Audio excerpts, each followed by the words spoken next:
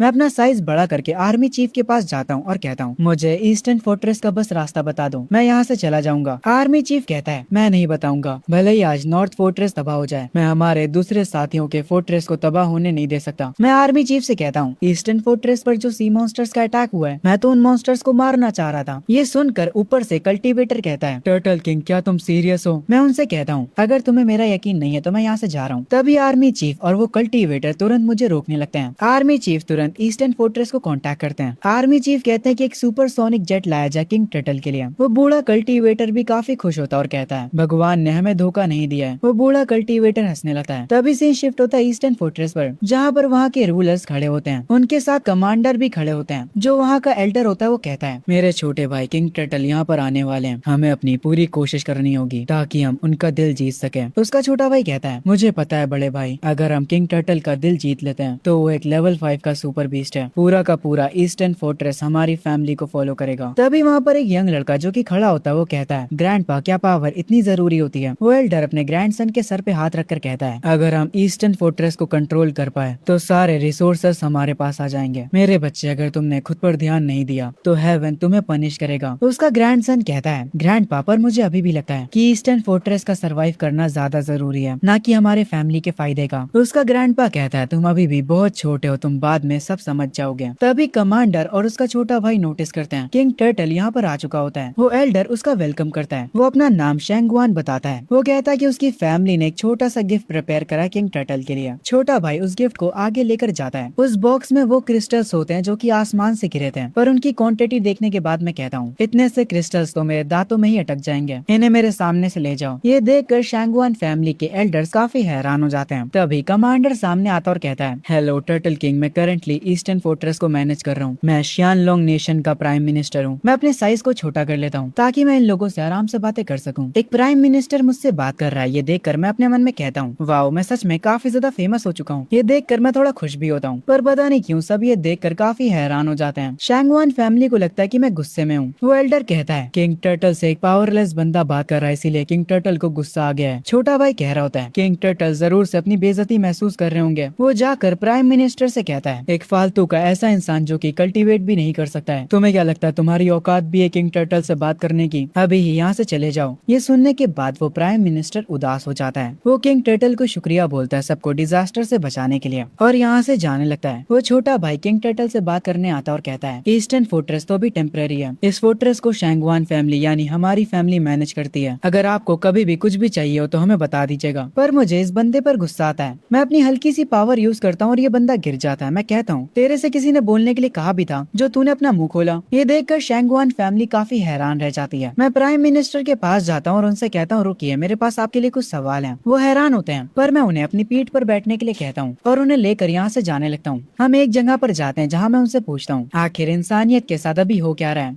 Prime minister मुझे बताते हैं कुछ महीनों पहले जो बारिश हुई थी जिसमें क्रिस्टल गिरे थे, उससे दुनिया भर के सारे क्रिएचर्स म्यूटेट हो गए। हम इस चीज का सामना नहीं कर पाए, इसीलिए काफी सारी कंट्रीज तबाह हो गईं। हमने ड्रैगन नेशन को बनाया 4 मेन फोर्ट्रेसेस ताकि हम मॉन्स्टर्स से फाइट कर सकें, पर वो हमारी सोच से भी ज्यादा ताकतवर निकले। हमने अपनी पूरी आर्मी भेज दी ताकि जितने भी सर्वाइवर्स बचे थे हम उन्हें पास वाली फोर्ट्रेस में शिफ्ट कर पाए। अभी के टाइम में साउथ फोर्ट्रेस को किंग आओ गार्ड कर रहा है, बियर किंग नॉर्थ वेस्ट को गाइड कर रहा है। नॉर्थ फोर्ट्रेस भी ऑलमोस्ट तबाह हो चुकी थी मॉन्स्टर्स के कारण, पर तभी पांडा बीस्ट ने हमारी मदद करी उन्हें हराने में। मैं प्राइम मिनिस्टर से पूछता हूँ कि बाकी कंट्रीज के क्या हाल हैं। वो मुझे बताते हैं कि साकुरा नेशन के पास एक पाइथन किंग है जो कि उनके वॉल्केनो के पास है। उसने साकुरा नेशन में सारे इंसानों को अपना गुलाम बना लिया है। इंसानों को उसे कल्टीवेटर्स का मीट देना पड़ता है, वरना वो उन्हें तबाह कर देगा। हाउशियांग नेशन के पास गोल्डन बियर गार्डियन है। अमेरिका के पास strange mutated bald eagle beast है। हमें इसके आगे की डिटेल्स नहीं पता है। मैं उनसे पूछता हूँ कि ह्यूमन कल्टीवेटर्स क्या कर रहे हैं। वो एक उदास चेहरे के साथ बताते हैं, इस दुनिया में ज्यादा लोग कल्टीवेटर्स नहीं बन पाते हैं। सिर्फ 30% लोग ही कल्टीवेटर्स बन पाते हैं। बाकी 70% लोग बीस्ट का मीट खाकर भी इंसान ही रह जाते हैं। मैं ये सुनकर हैरान होता हूँ। प्राइम मिनिस्टर बताता है, बीस्ट का मीट खाने से उनकी बॉडी तो बूस्ट होती है, पर वो कल्टीवेट नहीं कर पाते हैं और ना ही वो एनर्जी को प्रोड्यूस कर पाते हैं। तभी मैं समंदर में से एनर्जी आते हुए फील करता हूँ। मैं तुरंत प्राइम मिनिस्टर से कहता हूँ कि यहाँ से निकल जाए, यहाँ का मौसम बिगड़ जाता है। प्राइम मिनिस्टर अपने हेलीकॉप्टर में बैठकर यहाँ से निकल जाते हैं। तभी पानी में से बहुत सारे सी मॉन्स्टर्स बाहर आते हैं। मैं अपनी पावर को एक्टिवेट करता हूँ और एक के बाद एक उन्हें मारना स्टार्ट कर देता हूँ। मैं हर एक मॉन्स्टर को मारे जा रहा होता हूँ। सिस्टम मुझे इसके लिए पॉइंट्स भी दे रहा होता है। जितने भी मॉन्स्टर्स यहाँ पर आए थे मैं उन सबको खत्म कर देता हूँ, पर मुझे अभी भी पानी में से काफी खतरनाक एनर्जी फील हो रही थी। मैं पानी की तरफ देखते हुए कहता हूँ, अब तो बाहर आ जा यार, कब तक सब कुछ छुप कर देखेगा? क्या तुम्हारे पास कोई ताकत भी है? तभी पानी में से एक बहुत बड़ा ऑक्टोपस निकलता है। वो मेरी बेइज्जती करते हुए कहता है, तुम गोलू मोलू से टटल, तुम अपनी औकात भूल रहे हो, पर मुझे ये मानना पड़ेगा कि तुम्हारे पास स्किल्स हैं। आखिर तुम इंसानों का साथ क्यों दे रहे हो? मैं उस ऑक्टोपस से कहता हूँ कि मैं किसी की भी साइड नहीं हूँ, मुझे बस मेरी परवाह है। ये सुनने के बाद वो ऑक्टोपस कहता है, तुम्हें सिर्फ अपनी परवाह है, यानी तुम्हें बाकी के मॉन्स्टर्स को मारने में मजा आता है। ठीक है, कोई बात नहीं। अगर तुम हमारे बॉस के नौकर बनने के लिए तैयार हो जाते हो तो इस समंदर के ट्रिलियंस ऑफ क्रिएचर तुम्हारे गुलाम बन सकते हैं। मैं ये सुनने के बाद कहता हूँ, मैं किसी की गुलामी नहीं करने वाला। मुझे जो कुछ भी चाहिए होगा मैं खुद से हासिल कर लूंगा। ये सुनने के बाद उस ऑक्टोपस को गुस्सा आता है। जब वो ऑक्टोपस अपने टेंटिकल से मेरे ऊपर अटैक करने जा रहा होता है, तभी ये पूरा समंदर हिल जाता है। ये इस ऑक्टोपस की पावर नहीं थी। ये देखने के बाद वो ऑक्टोपस तक शॉक रह जाता है। ये प्रेशर काफी ज्यादा टेरिफाइंग होता है। मैं कहता हूँ, क्या ये पावर है लेवल 7 के सी एम्परर बीस्ट की? इस पावर को देखकर वो ऑक्टोपस भी शांत हो जाता है और मुझसे कहता है, ओए गोलू मोलू, मेरी बात सुन। ये सुनकर मैं हैरान होता हूँ, ये बंदा मुझे गोलू मोलू कैसे कह रहा है? वो ऑक्टोपस मुझे बताता है, मेरे एम्परर ने कहा कि वर्ल्ड 5 बार अवेक होगा। लिंगशी की थर्ड वेव 3 दिनों में आएगी। 100 माइल्स की कोस्ट लाइन पर ये पूरा समंदर हमारा एरिया बन जाएगा स्पिरिचुअल पावर गैदर करने के लिए। ये सुनने के बाद मैं कहता हूँ, मेरे होते ही तुम लोग कभी नहीं कर पाओगे। वो ऑक्टोपस मुझसे कहता है, मेरे एम्परर को पता था कि तुम एग्री नहीं करने वाले, तो इसीलिए वो तुम्हारे साथ एक गेम खेलना चाह रहे हैं। कल सुबह 1 मिलियन लेवल 3 और लेवल 4 के बीस्ट यहाँ पर आने वाले हैं। अगर कल तुम उन सबको मार देते हो तो हम लोग ईस्टर्न फोर्ट्रेस को बख्श देंगे, और अगर तुम ये नहीं कर पाते हो तो ये पूरा समंदर हमारा होगा। तब तुम्हें पता चलेगा कि तुम कितने